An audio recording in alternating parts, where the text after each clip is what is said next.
project going is Bob Willows, Champion Entertainment. Give Bob a hand. They are actually, in a previous life, I sold computer equipment, and I sold it out of the exact suite that RW Production Studio is in. And so there was great karma when I went in there. I met him. Seth Conway, terrific cameraman, cinematographer, and worked with him a lot. And also all the people that you saw up here, the cast. And give them a big round of applause. They sacrificed their time and used their talent to bring this project to fruition. And so I'm so glad that you're here and that I made it to the end too. So also we have a great soundtrack done by Mr. Jack Younger. It's awesome. So without further ado, I'm going to go ahead and I'm going to turn it over to our DJ Daryl, DJ Stan, and we're going ahead and we'll start the movie. Thank you so much. We're so glad you're here, everybody. I'm here with Roger Palamino right here at the Beer and Seed red carpet event, actually the screening. Tell me what's up, man.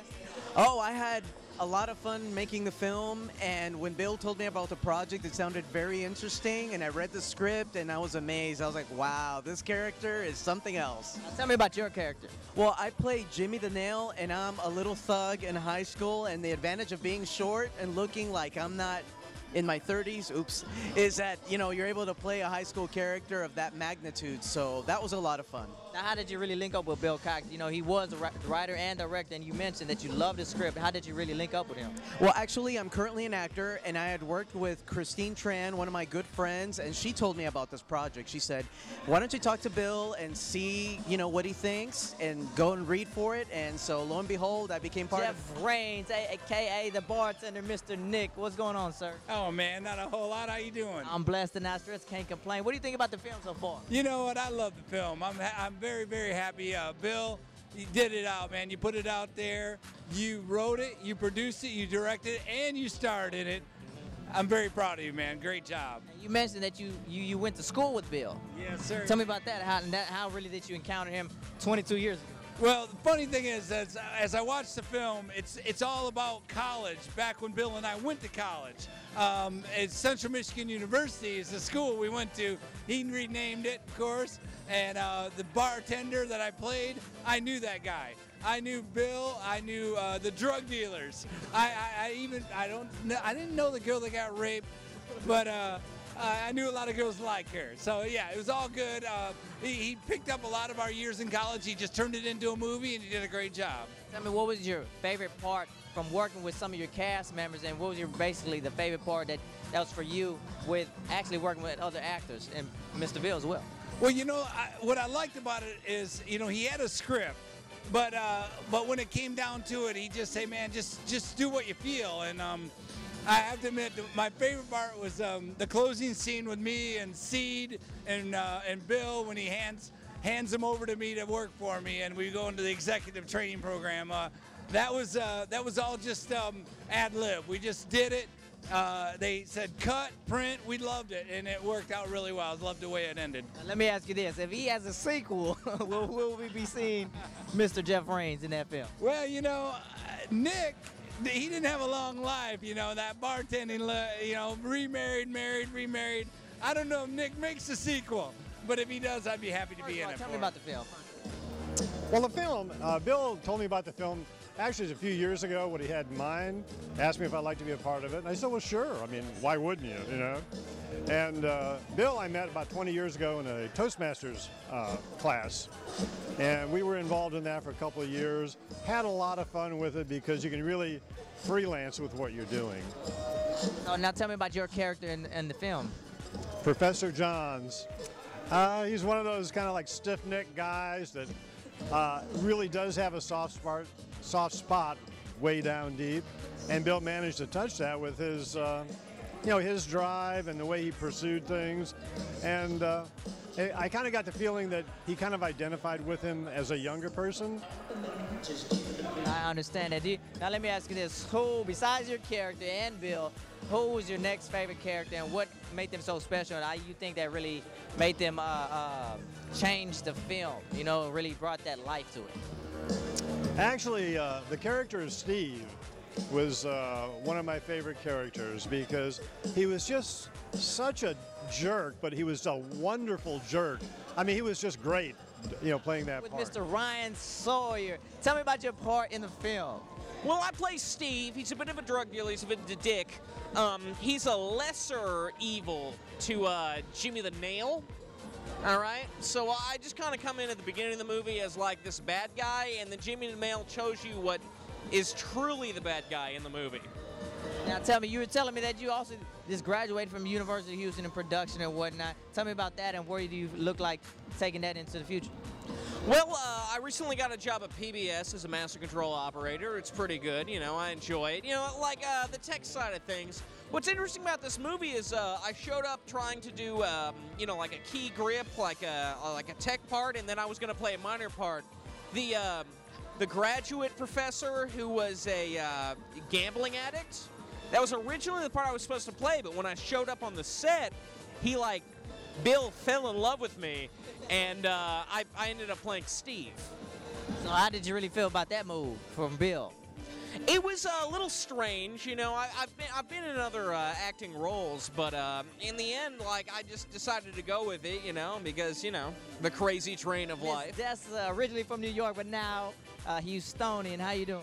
Good, how are you? I'm blessed and not stressed. Now tell me about your part in the film. Okay, I play Vivian. I play the supportive best friend who's recently a senior in college, and I'm just trying to support Sue in every way I can, even though I hate Steve and see it in all the other guys, but yeah. Yeah, actually, well, Steve was one of my favorite characters. You know, some of the things he did, I thought it was just kind of random, but I thought it was funny. So tell me, who's your favorite character in the film? I would have to say Steve, even though we were knocking heads on set, but definitely he was my favorite character just because he's very animated, and in person he's very animated as well, so he didn't shy away from how his character was. Now the man of the hour, Mr. Bill Cox, writer, director, actor, the main event. We're here at the Beer and Seed movie premiere. How are you feeling? I'm feeling awesome, Mike, and I'm so glad you are here and your friends are too. It's a pleasure. Nice crowd. We liked the film. Very entertaining. I thought it was funny. My favorite character was you, of course, and my man Steve. Tell me about it. Well, you know, it's kind of funny. It's a back-to-school film, and I've never been able to handle people that are perfect. I like characters that have a little bit of a flaw in them. I believe in second chances, but I also believe that second chances oftentimes don't go any better than your first chance. So I kind of took that flavor and I put it in this film. Now, how you've been doing this for quite a while, over 20 years, I believe, right? Now, how did you really come up with this concept and really start writing it out and then try to make your characters and then to direct it and then also be in it? You did just about everything. Ooh, no, you know, it's kind of funny. I didn't actually do everything. I wrote the film, and I'm just kind of one of these people that believes in completing things. And there's nothing worse than writing something and just putting it in a drawer. And so I had to step out on faith that I would be able to produce something that would be great. So I took some classes. A comedy writer, Paul Seaburn, out of Cleveland, Ohio, and a suspense writer named Glenn Barr out of Michigan helped me with the initial script. And then I went and I went through HoustonFilm.org. I took some classes, Comedy Gym out of Austin, Sam Cox, and Comedy Sports here in Houston. So I was ready when I was ready and prepared when I wrote the script. And so I just wanted to network with people. And so I went through HoustonFilm.org, and the vast majority of the talent that I got is from HoustonFilm.org. And it's a collection of all the talents. They kind of filled in what my shortcomings were, and we got the whole film done. Tell me about the movie premiere. You had a lot of people come out and show you support, the cast, the family, some fans. Tell me about it and what it really means to you. It means everything, you know. But here's the thing. The thing about it is, in Houston, we are kind of a show hobby city. Vast majority of people that worked on this film have jobs. So when they came and they committed their time, it was their spare time. They took away from their family. I so totally appreciate it because they have work, but this is the kind of stuff that they like to do. And that's why we really got the talent out.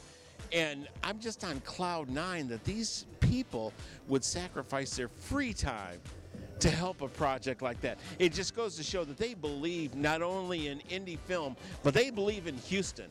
They believe in working and getting things done.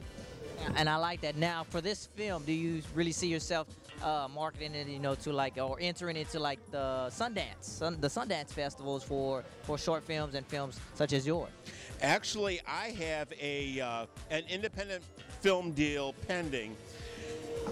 One thing about this film, because I'm a DJ, that was very important was having a jamming soundtrack. And I think once you experience it, this is a jamming soundtrack. So it may just go to DVD, so it's available on DVD, but that we can also enter in film festivals.